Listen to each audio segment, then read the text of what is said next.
मेरे लीडर ने कहा था इनके बारे में, इमरान खान ने कहा था, एक तो ये पढ़े लिखे नहीं है, दूसरा ये बात को समझते नहीं है। सर मुझ फकीर की बात इन्होंने सुनी नहीं, इन्होंने इसको भी क्रेडिट समझ लिया।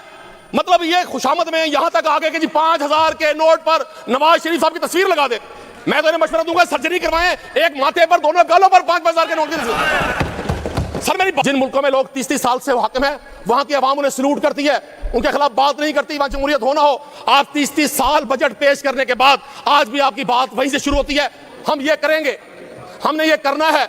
आप यकीन जाने पाकिस्तान का जो 2.5-3 लाख लोग शराफिया के लोग हैं, जो मौज मस्ती में हैं, जो इस वक्त एक तरह से हनीमून पीरियड में हैं, मैं उनको बताना चाहता हूं लोग खुदकुशियां कर रहे हैं। सर अफलास जिद है मईशत की, अगर लोग भूखे होंगे सर वो कभी भी आपकी इस मुआशी नौटंकी को ना इसे खुशी से देखेंगे, ना इस पर एतबार करेंगे।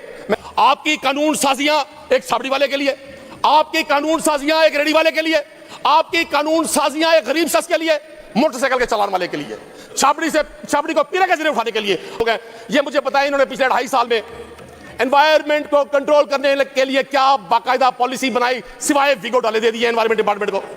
शॉपर बैग बनाने वाली छोटी छोटी दुकानों पर छापे मारकर लोगों को गिरफ्तार कर रहा है। पॉलिसियों को ऑफिस में ठंडे एसीज में बैठकर 18-20 टेंपरेचर पे बनाने की वजह से हमारी एग्रीकल्चर तबाह हो गई। सर मैं इनको दावत देता हूं, बार बार दावत देता हूं, कोई तो हमारे दरवाजे पर आए ना जी, कोई तो हमें शर्फ़े मेजबानी बख्शे, ये वॉल्ट सिटी के 2 गिलास पानी पी लें, इन्हें बाकू इलाज करने के लिए ना जाना पड़े, मुझे मेरा नाम बदल दीजिएगा।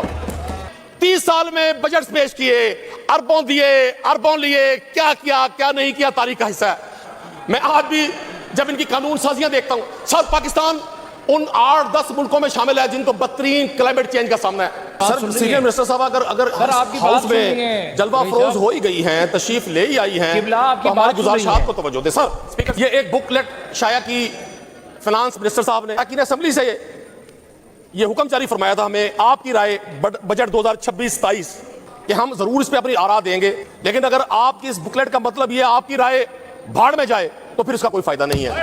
अगर आपने दुनिया की जमहूरी तारीख का पहला खानदान है, बादशाहत को छोड़कर जनाब स्पीकर, जो जहां जहां जमहूरियत है टूटी फूटी लंगड़ी लूली, पाकिस्तान वो वाहिद मुल्क है जहां मियां नवाज शरीफ साहब का खानदान अल्हम्दुलिल्लाह 40 सालों में ये 30वां बजट 30th बजट पेश कर रहा है। इनकी तवज्जो ही मेरा मकसद था।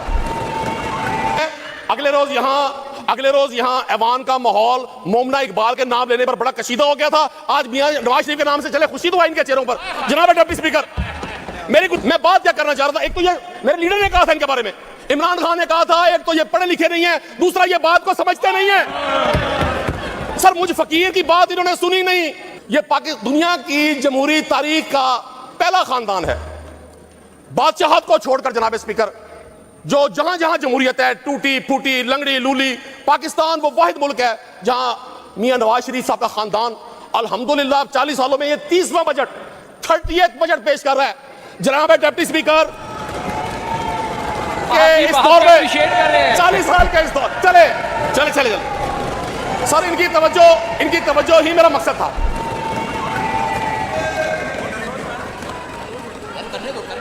नहीं मुझे सर बड़ी खुशी है, अगले रोज यहाँ ऐवान का माहौल मोमना इकबाल के नाम लेने पर बड़ा कशीदा हो गया था। आज मियां नवाज शरीफ के नाम से चले खुशी तो इनके चेहरों पर।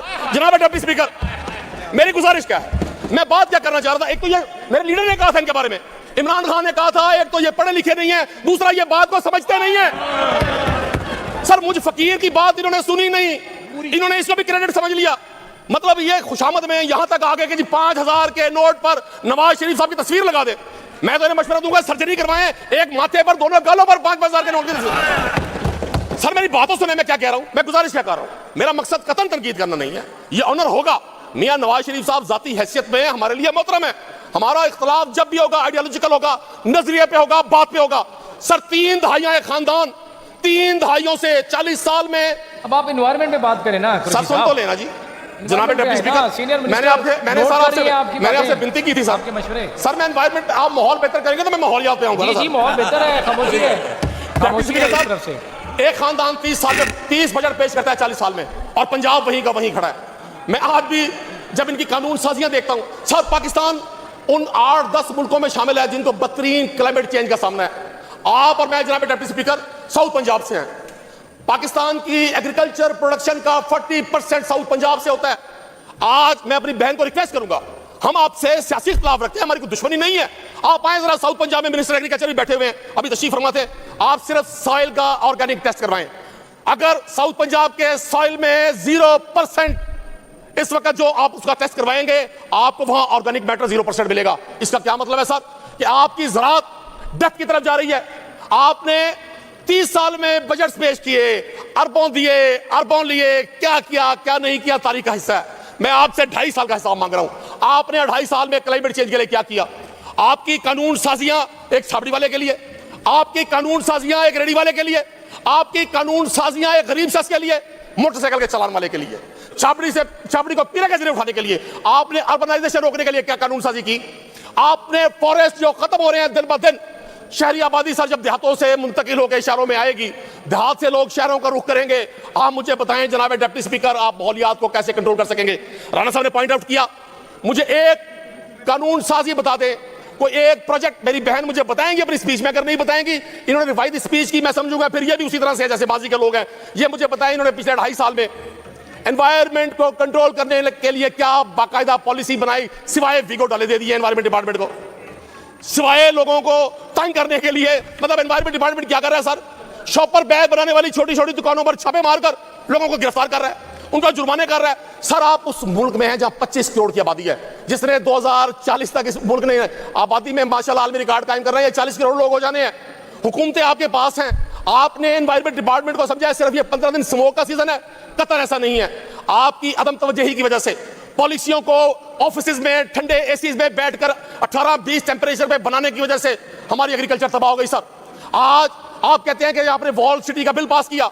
आप जरा वॉल सिटी पंजाब में जहां जहां वॉल सिटी है, मैं इनको दावत देता हूं, बार बार दावत देता हूं, कोई तो हमारे दरवाजे पर आए ना जी, कोई तो हमें शफ़े मेजबानी बख्शे, ये वॉल सिटी के 2 गिलास पानी पी लें, इन्हें बाकू इलाज करने पाने के लिए ना जाना पड़े मुझे, मेरा नाम बदल दीजिएगा आप। जनाब डिप्टी स्पीकर, मेरी गुजारिश है इन फंड्स को इस तरह दिले माले मुफ्त और दिले बेरहम समझ के इस्तेमाल ना करें।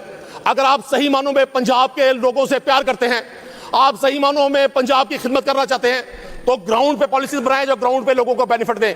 आपका एनवायरनमेंट इस कदर खराब हो गया कि आपकी स्टंटिंग ग्रोथ बच्चों की, लोगों में नए जो बच्चे पैदा होते हैं नौमौलूद, उनकी डेथ रेट्स और एनवायरनमेंट जो डिजीजेस दिए हैं, आपके पास उसका कोई हल नहीं है। मैं तो बतौर एक पॉलिटिकल वर्कर समझता हूं कि आप ये पॉलिसीज बनाते हैं अपने उन चंद लोगों को खुश करने के लिए जिनका मकसद ही इस सूबे पर सिर्फ इक़्तिदार है। अगर कोई सर जिन मुल्कों में लोग 30-30 साल से हाकिम है, वहां की आवाम उन्हें सलूट करती है, उनके खिलाफ बात नहीं करती, वहां जमहूरियत हो ना हो, आप 30-30 साल बजट पेश करने के बाद आज भी आपकी बात वहीं से शुरू होती है, हम ये करेंगे, हमने ये करना है। मतलब मुझे नहीं समझ आया कि एनवायरनमेंट डिपार्टमेंट के हवाले से मोहतरमा ने क्या पॉलिसी 2.5 साल में बनाई, क्या किया, कौन सी ऐसी ये ग्राउंड पे हकीकत में बता सकती है कि जी हमने ये किया, उसकी वजह से हमारे क्लाइमेट चेंज में जो बदतरी आ रही है, अबतरी आ रही है, उसमें ये बेहतरी आई, उसके इफेक्ट हमारी एग्रीकल्चर पे आए, हमारी प्रोडक्शन पे आए, हमारी लोगों की हेल्थ पे आए, लोगों की हेल्थ बेहतर हुई। कोई एक चीज मुझे बता दे तो मैं जनाब डिप्टी स्पीकर बड़ी इंकसारी के साथ, बड़ी आजिज़ी के साथ इस हाउस से ये अपील करूंगा कि ये अवाम के टैक्सों से कलेक्ट किया गया पैसा, आप यकीन जाने पाकिस्तान का जो 2.5-3 लाख लोग शराफिया के लोग हैं, जो मौज मस्ती में हैं, जो इस वक्त एक तरह से हनीमून पीरियड में हैं, मैं उनको बताना चाहता हूं लोग खुदकुशियां कर रहे हैं सर। मईशत स्ट्रांग उस वक्त होती है जब लोग भूख से आजाद हो जाएं। सर अफलास जिद है मईशत की, अगर लोग भूखे होंगे सर, वो कभी भी आपकी इस मुआशी नौटंकी को ना इसे खुशी से देखेंगे, ना इस पर एतबार करेंगे। मैं आज भी समझता हूं ये फंड्स का ज़िया है, ये पंजाब के लोगों के पैसे का ज़िया है कि आप छोटे छोटे पॉकेट्स में कानून साजियां करके लोगों की जिंदगी अजयन कर दें। नाज़रीन, आपने तहरीक इंसाफ के रुकने असम्बली नदीम कुरैशी की बजट पर तकरीर सुनी। बजट पर इज़हार ख्याल करते हुए नदीम कुरैशी ने हुकूमत को सख्त तनकीद का निशाना बनाया। अपनी तकरीर में उन्होंने मरीम नवाज़ और शहबाज शरीफ के माशी पॉलिसियों पर सवाल उठाए और दावा किया कि अवाम महंगाई, बेरोज़गारी और माशी मुश्किलात का सामना कर रहे हैं, जबकि हुकूमती दावे ज़मीनी हक़ाइक़ से बिल्कुल मुख्तलिफ हैं। नदीम कुरैशी ने अपने खिताब में इमरान खान के एक पुराने बयान का हवाला भी दिया और कहा कि ये ना तो पढ़े लिखे हैं और ना ही इनको शऊर है।